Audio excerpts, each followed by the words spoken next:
حاضرین اور ناظرین السلام علیکم۔ یہاں روحانی مرکز میں جو تراویح کا سلسلہ چل رہا ہے، آج اس کا تیسرا دن ہے۔ الحمدللہ آج جو تلاوت ہوئی ہے یہاں سورہ نساء کا باقی حصہ سورہ مائدہ کی تلاوت ہوئی ہے، اس کا جو ہلکا پھلکا خلاصہ ہے چند آیتوں کا وہ میں آپ کے سامنے پیش کر رہا ہوں۔ اس میں آیت نمبر سورہ نساء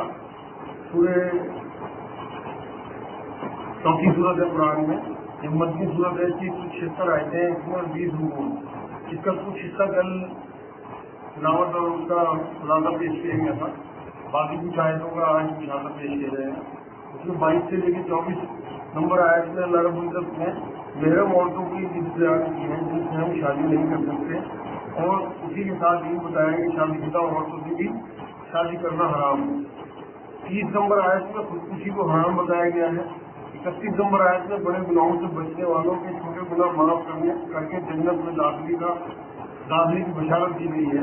31 نمبر آیت میں وارث اللہ کی طرف سے طے ہے، یہ بات بتائی گئی ہے۔ وصیت ان کے علاوہ 30% تک کی جا سکتی ہے، وارثوں کے لیے کوئی وصیت نہیں۔ 34 نمبر آیت میں مرد عورتوں پر حاکم ہے، مال خرچ کرنے کی وجہ سے انہیں حاکم بنایا گیا ہے۔ اور اسی آیت میں بیوی اگر بدگمان ہو اور کہنا نہ ماننے والی ہو تو ہلکی پھلکی پٹائی کی اجازت ہے، مگر جس طرح سے ہمارے معاشرے میں پٹائی کی جاتی ہے اس پٹائی کی اجازت نہیں ہے، کیونکہ حضور پاک صلی اللہ علیہ وسلم نے کبھی بھی اپنی کسی زوجہ محترمہ میں ہاتھ نہیں اٹھایا۔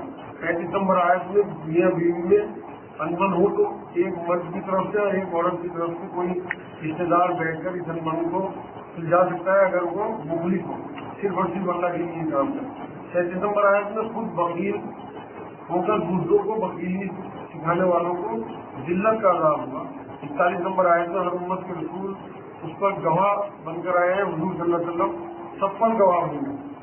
یہ آیت جب تلاوت کی صحابہ کرام نے قرآن کی تلاوت کر رہے تھے، حضور صلی اللہ علیہ وسلم انسان سے رو پڑے تھے کہ مجھے سب پر گواہ بننا ہوگا۔ 44 نمبر آیت میں بیمار اور مسافروں پر پانی نہ ملے تو غسل کی جگہ تیمم کی اجازت دی گئی ہے۔ 48 نمبر آیت میں شرک کی منائی۔ 59 نمبر آیت میں اللہ رسول صلی اللہ علیہ وسلم اور علماء وقت کی فرما برداری کا حکم ہے، اور اگر علماء وقت میں اختلاف ہو تو اللہ اس کے رسول کی طرف پلٹنے کا حکم ہے۔ 57 نمبر آیت 77 نمبر آیت میں لڑائی کے حکم پر دشمنوں سے اتنا ڈرنا جیسے اللہ سے ڈرا جاتا ہے، یہ منافقت بتائی گئی ہے۔ 79 نمبر 79 نمبر آیت میں ہمیں بھلائی اللہ کی طرف سے آتی ہے اور برائی تمام ہمارے اپنے نفس کے شر کی وجہ سے ہوتی ہے۔ 83 نمبر آیت میں افواہیں پھیلانے سے منع فرمایا گیا ہے، جب تک کوئی تحقیق پکی نہ ہو جائے تب تک بات آگے نہیں بڑھانی چاہیے۔ 86 نمبر آیت میں سلام کا جواب اس سے بہتر دینے کا حکم ہے، کوئی آپ کو السلام علیکم کہے تو آپ وعلیکم السلام ورحمۃ اللہ کہیں۔ 93 نمبر آیت میں قتل مومن کا نہار قتل ہمیشہ کی دوزخ بتائی گئی ہے۔ آج جس طرح سے عراق یا دیگر افغانستان پاکستان وغیرہ میں قتل و غارت ہے، وہ نیند مانے جا رہے ہیں، وہ خود اپنے آخرت کے بارے میں سوچیں گے کیا حشر ہونے والا ہے۔ 101 نمبر آیت میں سفر میں نماز قصر کرنے کا حکم ہے، مطلب ملا کر بھی پڑھی جاتی تھی تو حضور صلی اللہ علیہ وسلم سے ملا کر پڑھنے کا ثابت ہے معاملہ۔ 102 نمبر آیت میں جنگ کے میدان میں بھی نماز پڑھنے کا حکم ہے۔ اب آپ اندازہ لگائیں جب جنگ کے میدان میں نماز قضا کرنے یا چھوڑنے کا حکم نہیں ہے تو عام زندگی میں چھوڑنے والوں کا کیا حشر ہوگا۔ 103 نمبر آیت میں نماز کے علاوہ بھی ذکر کرتے رہنے کا اللہ کا حکم ہے کہ اللہ کا ذکر کرتے رہیں، اور نماز مقررہ وقتوں پر فرض قرار دی گئی ہے اسی آیت میں۔ 112 نمبر آیت میں گناہ کر کے بے گناہ پر تھوپنا بہت بڑا گناہ اور بہتان بتایا گیا ہے۔ 128 نمبر آیت میں عورت شوہر کی نہ بنے، اپنے شوہر نے کسی عورت کی نہ بنے تو کچھ دے کر وہ کھلا لے سکتی ہے۔ 130 نمبر آیت میں اگر ہسبینڈ اور وائف کے دماغوں میں فرق ہو تو خوبصورتی سے طلاق لے لینے کا حکم ہے۔ اس کے بعد 140 نمبر آیت میں کسی مجلس میں اگر اللہ کی آیتوں کے ساتھ کفر یا مذاق ہوتا دیکھے تو وہاں سے ہٹ جانے کا حکم ہے، اور جب یہ کفر یا مذاق بند ہو جائے تو دوبارہ وہاں واپس آنے کی اجازت ہے، کیونکہ پھر دین کی دعوت آپ سبھی دے سکتے ہو۔ 142 نمبر آیت میں نماز کاہلی سے دکھاوے کے لیے کھڑے ہونے والے منافقوں کو چال باز کہا گیا۔ 143 نمبر آیت میں اللہ نے کہا ہے کہ مجھے کیا پڑی ہے کہ میں تمہیں عذاب دوں، مطلب اللہ किसी भी कीमत पर अजाब देना नहीं चाहते, बल्कि छूट देते रहते हैं जिस तरह से लोग तौबा की तरफ माइल हो और बुराइयों से अलग हो जाए। 148 नंबर आयत में लोगों की बुराइयां मतलब बयान करने, ऐब उठाने को अल्लाह ने नापसंद करार दिया है, और मजलूम को इजाजत है कि वो ऐसे आदमी की बुराई दूसरों से या कीमत कर सकता है। 157 मतलब ये मजलूम को इजाजत है कि वो जालिम की बुराई या कीमत कर सके, बाकी किसी को इजाजत नहीं है। 157 से 160 नंबर आयत में ईसा अलैहिस्सलाम को उठाने का जिक्र और दोबारा लाने का जिक्र है, जो पूरा वाक़या वो बयान हुआ है। 164 नंबर आयत में कुरान में बहुत से रसूलों के वाक़यात बयान किए हैं, अल्लाह ने सबके नहीं, क्योंकि इसमें हिकमत नजर आती है कि कुरान बहुत ज़्यादा लसीम हो जाता है अगर सारे के सारे रसूलों के जिक्र और उनके वाक़यात बयान किए जाते हैं। वल्लाहु आलम। 171 नंबर आयत में दीन में नाहक गुलूम से मना फरमाया गया है। 174 नंबर आयत में कुरान को सनद और दलील और नूर कह के बताया गया है, और दीन के मामले में भी हद से न गुजरने का हुक्म इसी आयत में आया था। इसके बाद सूरह माइदा शुरू होती है। सूरह माइदा मदनी सूरत है, इसमें 120 आयतें हैं और 16 रुकू हैं। इसी पहली आयत में अल्लाह रब्बुल इज्जत ने अहद पूरा करने का हुक्म मोमिनीन को दिया है, और इसी आयत में चौपाओं का गोश्त खाना हलाल करार दिया गया था।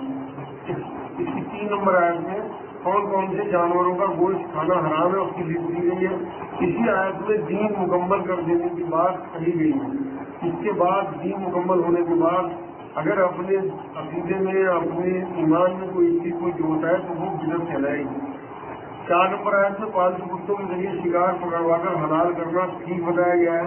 5 नंबर आयत में अहले किताब का जुड़िया हलाल और उनकी औरतों से मेहर देकर निकाह को जायज बताया गया है। 6 नंबर आयत में नमाज के लिए वजू जरूरी बताया गया है। 4 फर्ज वजू के इसी आयत में बयान हुए हैं, और जनाबत के बाद गुस्ल करना फर्ज इसी आयत में बताया गया है।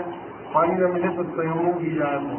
8 नंबर आयत में अदल इंसाफ और हाल में करने का हुक्म है, ये तकवे के करीब तर मामला है। 17 नंबर आयत में ईसा अलैहिस्सलाम को मामूद बताने वाले काफिर हैं। अल्लाह ताला अगर हजरत ईसा अलैहिस्सलाम की वालदा तमाम को हलाक कर दे तो कौन उसे रोक सकता है।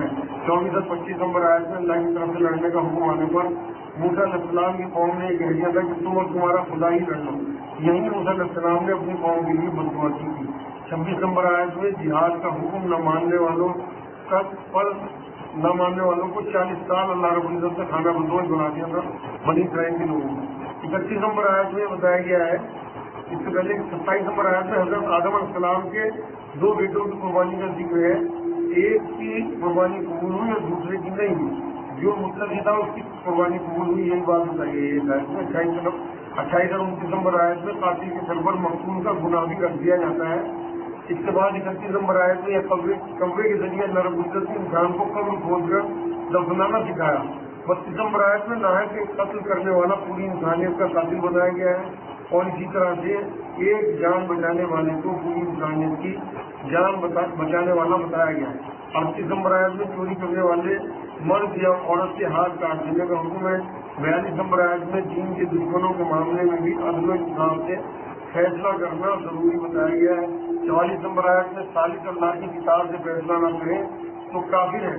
45 नंबर आयत में जान के बदले जान, आंख के बदले आंख, हाथ के बदले हाथ और तमाम तर चीजों के आगा के बदले उसी तरह के आगा लेने का हुक्म है, और माफ करना बेहतर इसी आयत में बताया गया है। इसके बाद 54 नंबर आयत में अल्लाह रब्बुल इज्जत ने मोमिन अगर दीन से फिरेंगे तो दूसरी कौम लाई जाएगी जो अल्लाह से मोहब्बत करती होगी और अल्लाह उससे मोहब्बत करता होगा, और ये लोग मुसलमानों पर नर्म होंगे और काफिरों पर सख्त होंगे, और किसी मलामत करने वाले की मलामत की परवाह ना करेंगे। यहाँ पर लम्हा शुक्रिया है कि हम अपने बारे में सोचें कि हम वाकई मुसलमानों पर नर्म हैं या सख्त हैं। 58 नंबर आयत में नमाज के लिए बुलावे यानी अजान को हंसी खेल की तरह टालने वाले बेअक्ल करार दिए गए हैं। इसके बाद 67 नंबर आयत में अल्लाह रब्बुल इज्जत ने यहूद और नसारा के आबिद और आदिल लोग गुनाह की बातें करने से और हराम काम करने से लोगों को क्यों नहीं रोकते। उन्हें रोकने के लिए कहा गया है। क्या यही हाल आज हमारे माशरे में नहीं है? हम ये सोचें कि हमारे आलिम और आबिद लोग वाकई लोगों को क्यों गुनाहों से नहीं रोकने का आज़म करते हैं। 69 नंबर आयत में मुस्लिम हो, यहूदी हो, सितारा परस्त हो या कोई हो, अल्लाह क़यामत में ईमान लाकर नेक अमल जो लोग करेंगे, ईमान के साथ नेक अमल लेकर पहुंचेंगे, उन्हें ही बख्शेगा। चाहे नाम कुछ भी हो, उनके अकीदे और उनके ईमान के हिसाब से अल्लाह के यहाँ फैसला होगा। 79 नंबर आयत में बुराई से आपस में एक दूसरे को न रोकना बहुत बुरा काम बताया गया है। आज हमारे पूरे मुआशरे का यही हाल है। 82 नंबर आयत में ईमान वालों के लिए सबसे ज्यादा दुश्मन यहूद व मुशरिक है। नसारा इबादत में इनकी वजह से तकब्बुर से पास होते हैं, इसलिए दोस्त के करीब होते हैं। 85 नंबर आयत में जैसे हराम चीजों को हलाल करने की मनाही है, ऐसे ही हलाल चीजों को भी हराम करने से मना फरमाया गया है। 89 नंबर आयत में फजूल कस्मों पर कोई बड़ी पकड़ नहीं हुई। मतलब आदतन कस्में जो लोग खाते हैं, जिनका तरीके का नाम होता है, जिनका सोचे समझे कस्में खाना, उन पर कोई बड़ी पकड़ नहीं आएगी अल्लाह की तरफ से इंशाअल्लाह। 90 नंबर आयत में जुआ, शराब और बाल निकालने को बड़े गंदे काम और शैतानी काम बताया गया है। 91 नंबर आयत में हराम की हालत में जानवर का कत्ल भी मना है।